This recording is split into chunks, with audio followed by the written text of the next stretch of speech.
Jgħat fil-workshop ta' Adrian Vella għandna dan il-Harley WL ta' 1941 u ħanamlu proġett interessanti immens. Mela, pompi f'postom, issa il-parti ta' fuq tal-magna Adrian. Eżatt, mela li fil-kas ta' WL il-ċilindru fih ukoll il-valves armajn l-aħħar darba, però qabel irridu narmaw ir-rings mal-pistons. Ikkonsistu 3 rings kull piston.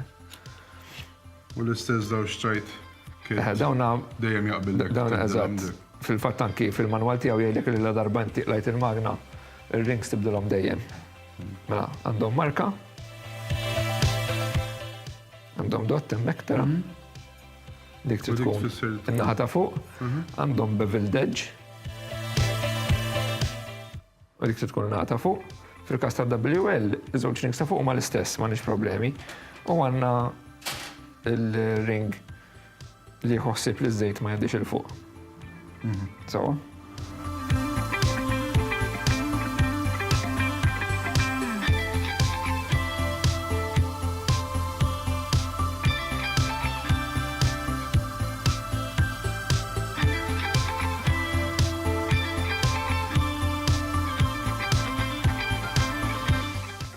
Hemm pożizzjoni partikolari li jkunu sibthom duru jew għax kienu lus l-oħrajn meta duru. Huma meta inti tarma l-piston irridu jkunu f'pożizzjoni partikolari, il-gap trid tkun f'pożizzjoni partikolari, sa nispjegalek. Da l-ewwel ċilindru. Dak l-ewwel ċilindru. Issa li trid tikkompressa ir-rings. Eżatt, issa nippreparaw iċ-ċilindru b'dilka żejt minn ġewwa. Dilka żejt mal-piston, nikkompressaw ir-rings għax ir-rings kif qed tramaw ħafna laxk fihom hawnhekk. Sewwa. Nikkompressawhom b'dil-għodda biex inkunu nistgħu nżersquhom ġo-ċilindru. Imbagħad huma hemmhekk jiffurmaw seal tajjeb li toffri ftit compression. Jien xogħol x'ħajkun? Inti xogħolok naħseb tissapportja ċ-ċilindru.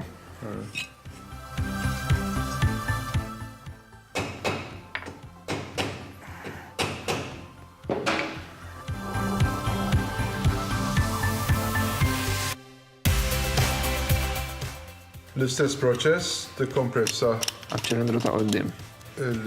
U rajt kif meta biddilna l-għodda ħaffifna x-xogħol iktar għax kif jgħidu l-għodda nofs ix-xogħol. Ħanġib il-ċilindru.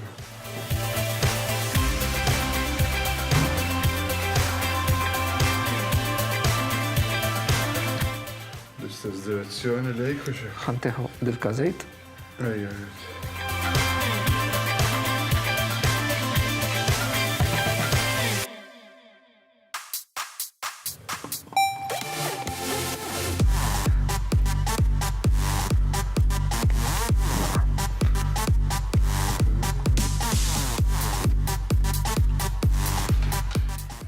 Naħseb tirsaq daqsxejn law.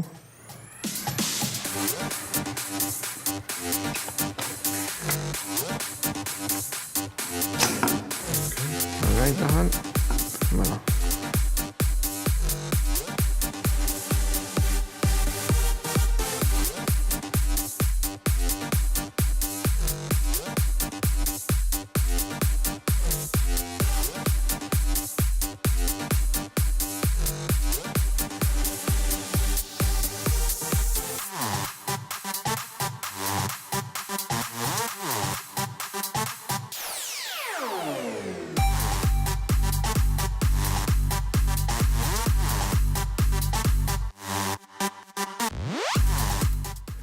Ħana tidaqqet hekk.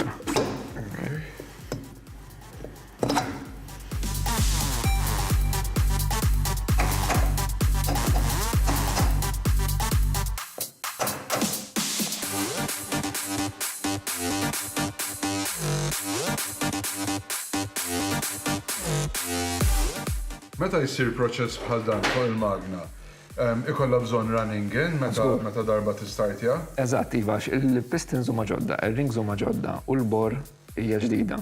Ġifieri kollox irid jieħu jittiklu jieħdu l-forma ta' xulxin, dak huwa running in. Kollox jieħu l-forma ta' xulxin. Ġifieri jsir running in fejn il-motur. Għalkemm hawn ħammur lura fuq dak li ngħid, hawn two schools of thought. Hawn min jgħidlek running in il-magna uża bil-mod, don't over-rev it, ħalli kollox jieħu postu, u min jgħidlek il-magna f'running in sawwata, ħalli Tieħu l-qadam. ħalli tieħu l-qadam mill-ewwel ma jorqod xejn fiha. Jiġifieri hemm two schools of thought. Però having said that, il-manufacturers dejjem jgħidulek biex toħodha easy. Biex toħodha easy. Ħana tolbok iddawwar l-isprocket tal-magna ħalli nagħlqu l-valve tal-exhaust ta' ċilindru ta' qudiem biex inkunu nistgħu nbaxxu aktar l-isfel. Daqshekk kont, ha? Idur ftit ieħor? Daqshekk, għafek.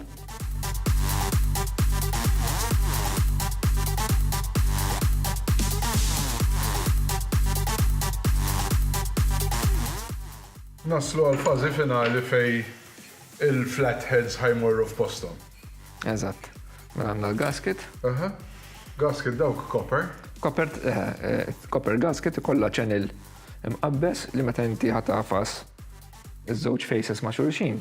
Dak iċ-channel se jiċċattja u jieħu l-forma ta' xi imperfezzjonijiet li jista' jkun hemm biex jagħmel sil.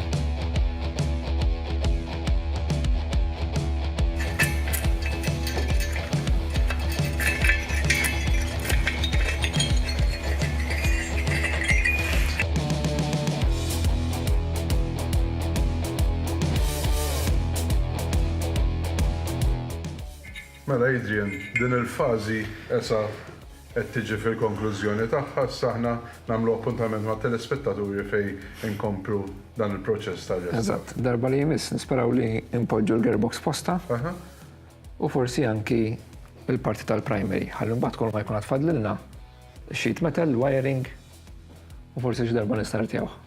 Tajjeb.